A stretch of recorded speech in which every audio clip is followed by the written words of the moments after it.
it's your girl Vasi. Welcome to In the Shack, where we talk about all things Junkanoo. And I'm Michael Bateman, and we are here in the Swingers Shack today. We're in the shack, so we got to interview people in the shack, and we have a special guest with us today. So let him introduce himself. Yeah, my name is Cruz, Swingers member, 22 years in, loving it all. So before we get into our podcast today, let's just mention that we are sponsored by Maravilla Rum, and today we have some Sans Light Beer that we're drinking while we're on our podcast. So Yes, sir. enjoy yourself. Yeah. So basically, we want to interview persons that are, deep in Junkanoo. And I know I've always seen you doing this chanting thing, right? Yeah. And then, this had been the first question that I think we really had to ask. And what causes you to create these sounds when a lot of persons, they just focus, they quiet. But there's this one guy with all these chants. Explain that to us. Yeah, man. So it's a organic answer. When I first started in Junkanoo, when we did Feel the Rush on the Island as an all-star collaboration, I started just because I loved the Junkanoo music. So I was introduced to it. They allowed me to play the foghorn. So I was really introduced to the concept of answering and calling directly with winded instruments. Okay. So that... Now, I wasn't good at it, I'll be honest with So you. you're all about the call and response. Yes. Okay. And that then morphed when I actually was able to touch cowbells. I fell in love with it. I never liked using the whistles because the way my mouth was formed, I would always kind of chip my teeth. Okay. So I just resorted to shouting. And I love staying in the back of the line because that's where I started. I was closer to the bass. I had some rhythm. I didn't really care much for the brass.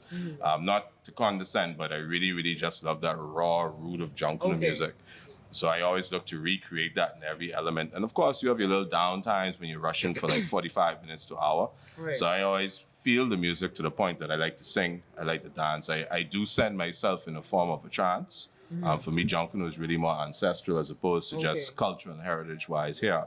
But I really connect back to the idea of, what we're doing here in 2024. And even when I started, by and large, it's the same thing that we were doing when we first touched down from the West, being the continent, over 500 years ago.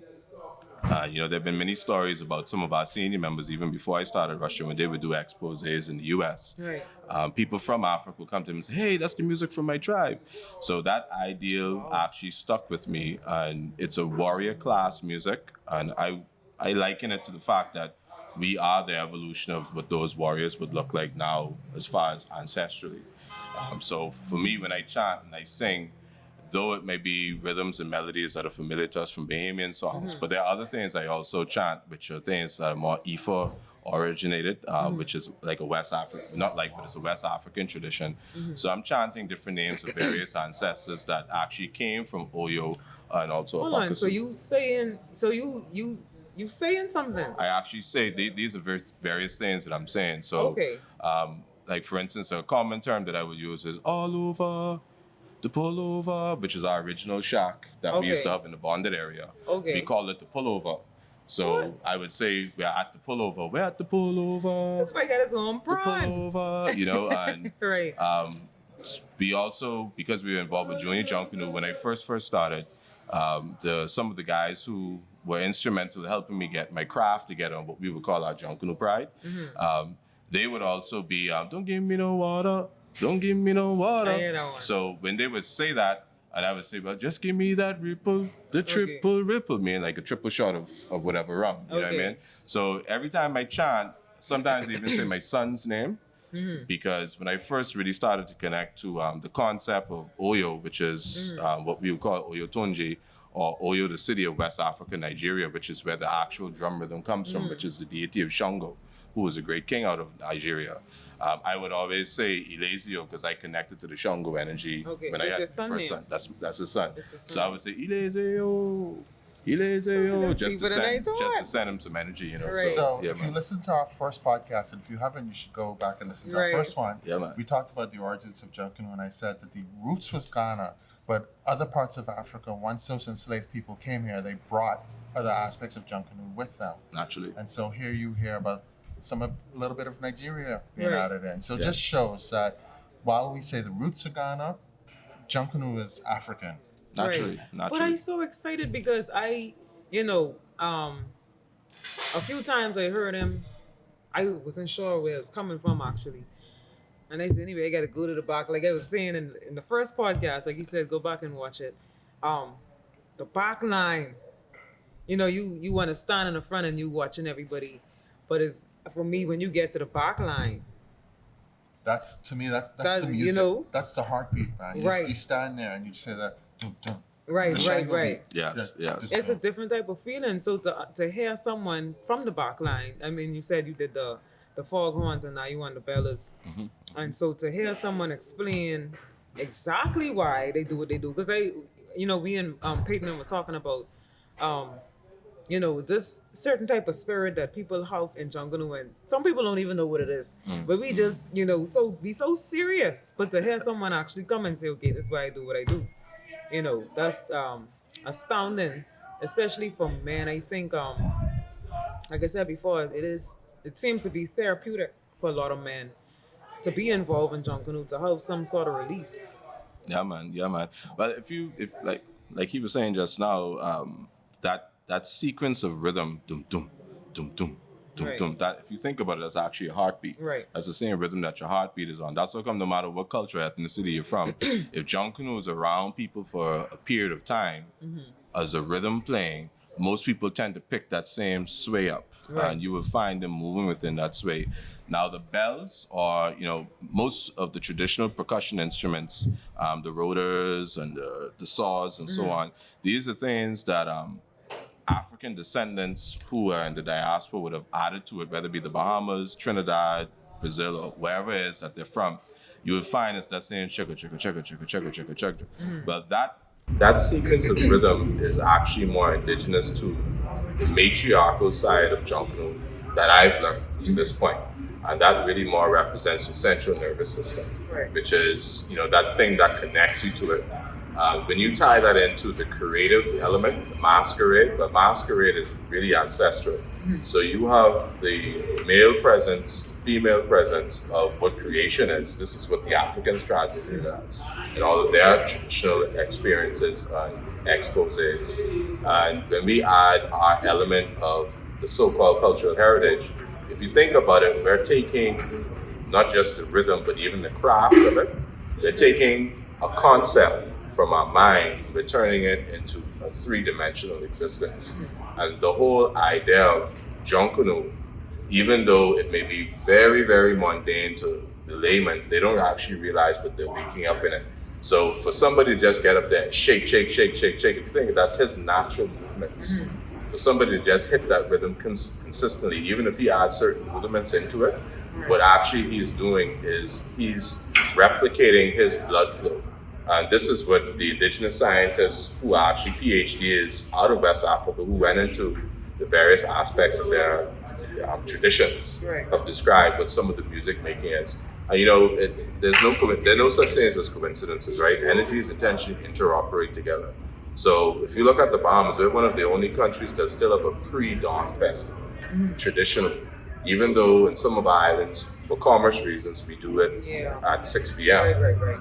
But traditionally, our festival is always to bring the sun up. Okay. So that is an awakening also of the emergence of the new ancestors. So that it goes very deep. And I'm actually really looking forward to that's coming back here in Freeport this year. Right. Yeah, man. Or at least I should say next year. The Yes. festival will be a pre-dawn. Yeah, man. Right. I hated that. Start jumping at sunset. I hated that. Hey, No, get the man. chicken sauce ready. No, you need it to be either Right. take your nap beforehand or just up all night, go to Yeah, Junkanoo, man. enjoy Yeah, it, then you crash the next day. Right, I'm right. looking forward to that this year. But I mean, I hate to say it so simplistically, but what you just said was so deep. Right. I never really thought about the whole body as part of the Junkanoo rhythm part before. And then, I got the heartbeat, and I always felt the heartbeat, but I didn't think about the nervous system Yeah, man. and all that stuff. That was really neat. Yeah, but if you think about traditional winded instruments, the conch shell. Conch shells are almost in any indigenous culture. You can go into the Peruvian system, you can go into the Filipino system, which is one of the other Asiatic archipelagos. What we do know is in West Africa, there was a migratory process to happen. What we see as the settling in West Africa now is like the third dynastic period of migrations. They went over to the east, they went up to north, they went over to Asia, some settled in Europe and so on. But all of these cultures, they left their conch shell. Right. And Or some kind of shell. I'm simplifying it, but that ability to blow air and went through that spiral to create a protruding sound. You have people who actually now, in today's time, have bands with just conch shells. Oh, yeah? Yeah, man. You go, especially in New Orleans and parts of Virginia and so on, where ocean commerce is still very popular. Okay. You have different sizes of conch shells and they blow different rhythms. And that's one of the things I really found fascinating. Also, too, what made me capture the answer and call chant. Looking to respond to the conch shell, looking for the conch shell to talk back to me. And we have our own rhythm about that from them. Right. No, most definitely. And if you're listening to this podcast, you'll always hear me plug in the documentary. I'm going to definitely have to capture that. Yeah. So next time I'm going to practice, please. Yeah, right. Please do that for the camera. Yeah. You gotta I'd get love it. to have that on in the documentary because I'm just so fascinated. Yes, I don't think I've seen you do it yet. Yeah, man. But it comes out. It doesn't happen right away. Sometimes you have to feel it. Yeah, it doesn't happen right away. But at some point, the melody does carry me. And once the melody carries me, then I start responding to it and speaking to the music. Like it's an actual spirit that's moving that up. Sounds like I have to stay in the back line for one practice lap just to catch this. Yeah, Make man. sure I Yeah, catch it. I think it's a different type of confidence because you have some persons that do junkanoo, and for years they've been, I guess, afraid to be more expressive or do different things. I know for me it's grown over the years, but to find persons that have no problem being free about, what it is that they celebrate. I think that's, it's different. Of course, we have different personalities and things like that in junkanoo, and persons from all over. But I think the chant that has been the first question. Yeah, for man. sure. Yeah, man. But can you tell us a little bit more about? I know you said you switched over from the foghorn to the belly line. So what's that been like for you? But actually, before you get there, let's go back even a little further. It's about how you got into junkanoo. That should be the first question. But I love what you brought up. Yeah, That was just like, man. So I got to shout out some of the guys from the original 100 Jams DJs set, which would be Mighty Pencil, Terrible T, Dion the Butcher. When those guys were on the radio station, Pencil and Terrible T would go to the various junkanoo practices in Nassau, and they would record their practices. And leading into the actual junkanoo parade for Boxing Day and New Year's, he would be hyping it up, which he still does now. So you're from Nassau? But my parents are from Nassau, but I'm actually born and raised here in Grand Bahama. But obviously, coming up in the 90s, tuning into anything that was new and innovative as far as musical expression. Yeah, 100 Jams was the thing, Prior to 100 Jams, we only really had ZNS. Right. So to have the Thunderstorm, which is the production that they actually promoted on, giving this raw, not all secular music, but just this raw variation of music. When they started doing the junkanoo recordings, that also came almost simultaneously when I got exposed to it when Roots released the first junkanoo CD, which was Roots in the Morning. I think everybody had that CD. Yeah, man. And I think that was really, really a groundbreaker. Right. They really were the trailblazers of what junkanoo musical expression could be. You heard Roots at weddings, you heard Roots at You had it everywhere, man. Yeah, man. That was the group. Yeah, man. Well, the music was it. It was Right. music. Yeah, man. So that really kind of set me off into like really loving junkanoo, and there's a bit of irony with that. I actually didn't know what junkanoo was until I was about 12 or 13. You see, when you were talking about us transitioning to the evening time after sun goes down parades, my mother used to be a police reserve, and she would have to go and work the parades at 2 in the morning, and every morning she'd be like, "We're going to junkanoo." I said, "What's that?" She said, "Let's go." And man, it rained and rained and rained. They had to cancel and postpone the parade so much to 6 p.m. So yeah, man, so just going out to junkanoo as a late bloomer for me, and the root CDs and the radio station promoted junkanoo music. I really, really grew a affinity for the music. And I'll never forget this. I was about 18, 19. I just started going out socially, out in the night. And at the time, the Swingers, we would practice by the R&D Plaza, and I was going around the circle, my windows are down, and I heard the Junkanoo in the windows, we said, and I said, man, that's not the Junkanoo, So I double back around the circle, and I see this huddle at a distance going down the road doing the march. So I pulled into the parking lot, and I went and stood out. At the time, I was already familiar with, God rest him in peace, Anthony Huck Williams. I was already familiar with him because I worked at the airport, and in his profession, we'd have to interact every now and then. And I knew him from Junior Achievement Talent Show. So I saw him. I saw a few of my neighbors and friends who were actually participating in the group. And I went and spoke to them. Next week, I was actually on the Junkanoo line. Yeah, man, and it happened just as I say, man, I'm gonna come out. Yeah, you can come out anytime, Cruz. He introduced me to our now leader, Big Mike. I was received with open arms. A cousin of mine had just participated in Junkanoo for the New Year's parade prior to. He gave me his foghorn, and I did 3 parades. Someone allowed me to touch their bells. I always loved the sound, that pace, that tempo. Now, were they big bells or were they the smaller ones? Well, these are the what we would call like the mid-range ones. They have 2 double bells welded together with 2 tongues in them. Mm-hmm. Man, I tell you one thing, man. When I first got those bells, anybody can tell you, nobody used to want to rush out the side of me. I used to ring the most foolish shit. I didn't have no rhythm. Oh. They used to club me way in the back. And go in the back, you can't scare nobody, But I give thanks to one of our other members, God rest his soul, Sherman, who passed away just before COVID, I think it was. Big Mike told me to rush behind him. And Sherman taught me the rhythm, along with what really, really evolved it. We did the Just Rush All Star. And Crime, one of the members from the Rockers, said, "Come here, boy, let me show you how to ring these bells." And anybody who knows Crime knows he has a real eccentric personality. This is an older gentleman? Yeah. Older gentleman, yeah. I think I saw him at Huck's funeral, right?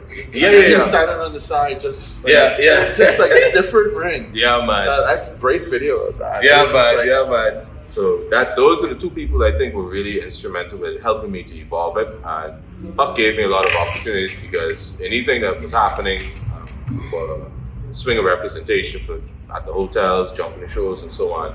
That's what really honed my craft because it was a small, tight-knit cell, and they would teach me different rhythms. And another member who passed away, Pierre, who's a real size of a man, and his Junkanoo pride was on a different level. He was deep into the competitive side of it. He said, "Man, this is what we gotta do. This is what we gotta do." And before you know it, man, I had my own pace between my shouting. Everybody used to tease me because the way I held my bells. And I developed a rhythm that now is kind of something synonymous with the Swingers rhythm, which is an evolution of the Saxons rhythm. So that's how I really not just got into Junkanoo, but I said contextually I thought it well to expand on it as when I gave myself constructive criticism, not just how I got involved, but also how I evolved. All right, so now. Sorry, Marcy. Now you can go back to her question that I interrupted earlier. But I answered it with regards to how I got onto the bells.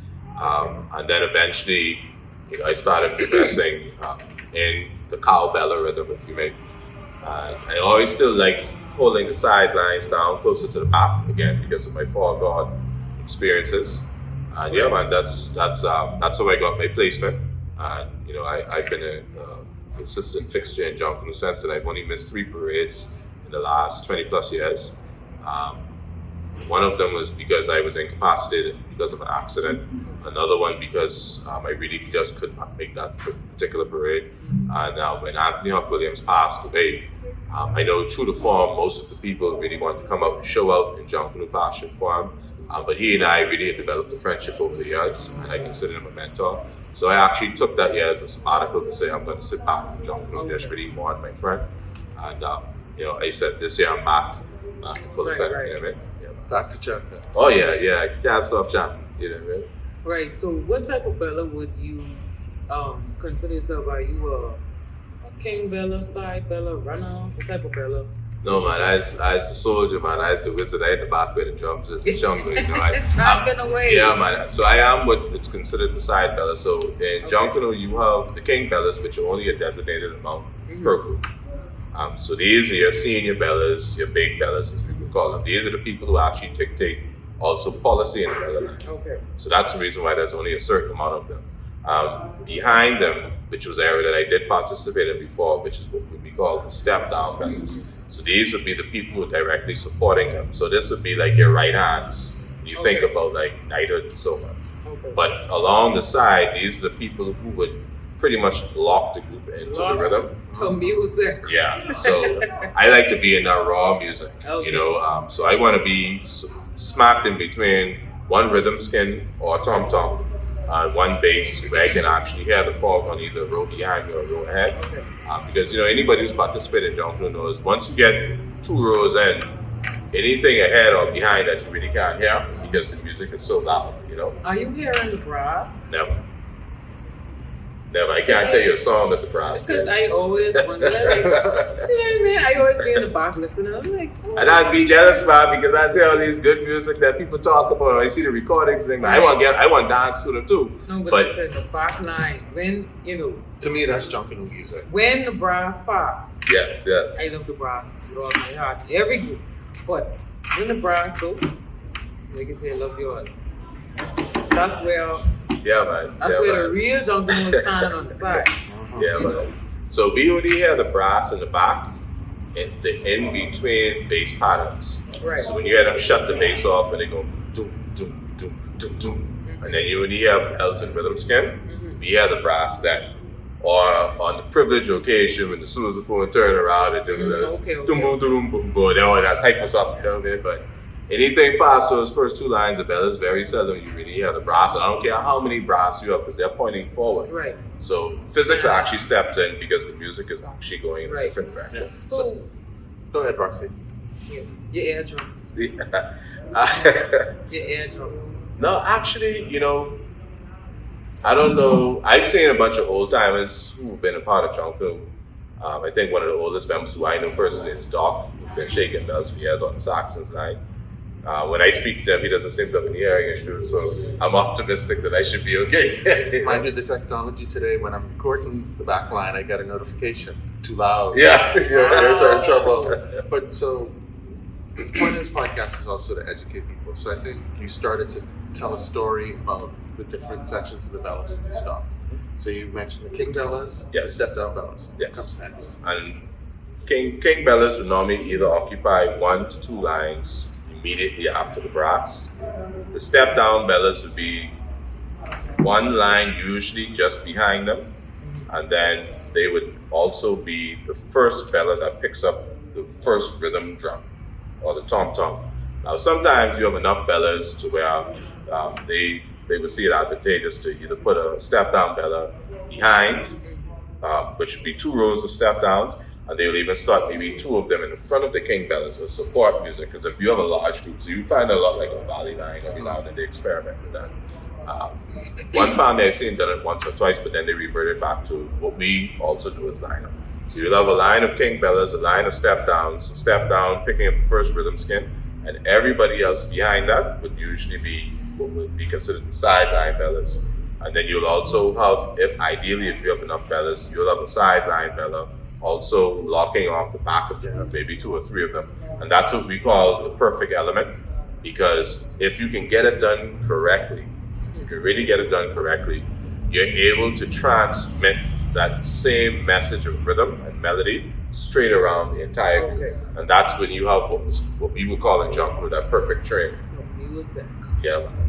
So, Perfect train. also, you can talk a little bit of trash in this podcast if you want. Do you think you guys going to bring that music this Oh parade? yeah. But Swingers music has also been a paramount imprint in Junkanoo culture in Grand Bahama. There's no group that you can interview, even if they want to be dishonest. They could say what they want to say. We've beat ourselves with penalties, but I can tell you numerous parades where we've won music.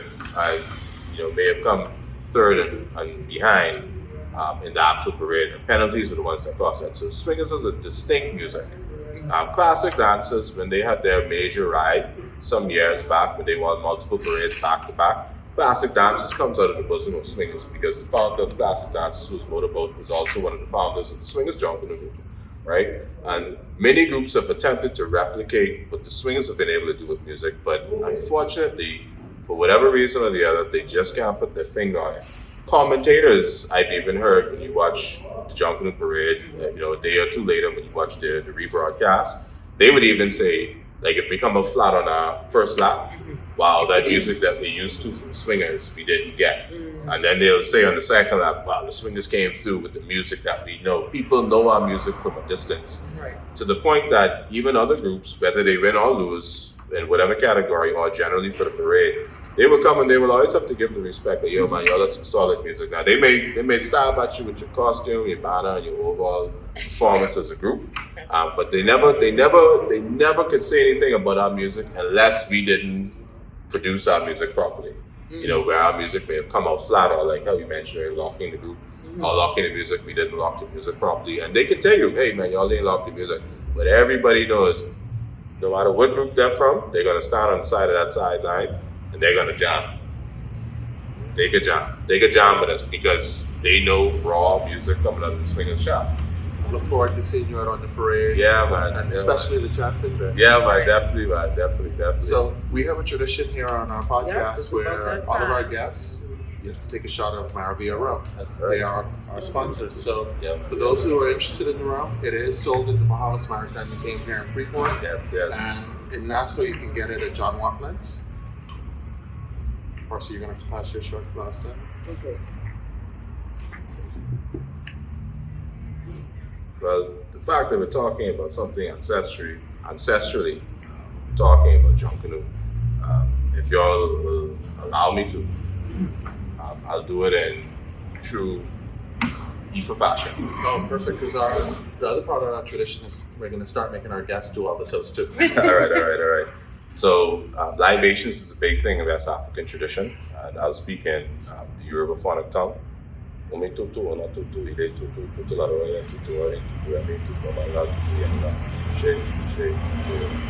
thanks to the ancestors continuing to preserve the traditions, the mysteries of featherless flight.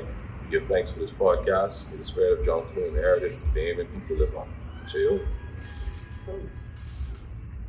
I don't know, I think that's going to be my favorite toast for the year. We're early in our podcast, but I think that's going to be my favorite one. Yeah, man. We'll enjoy it. Well, we thank you all for watching this podcast today. And remember, like this video, subscribe to this channel, follow our podcast. Pull over, the pull over. Junkanoo in your belly. Junkanoo in your belly. Music.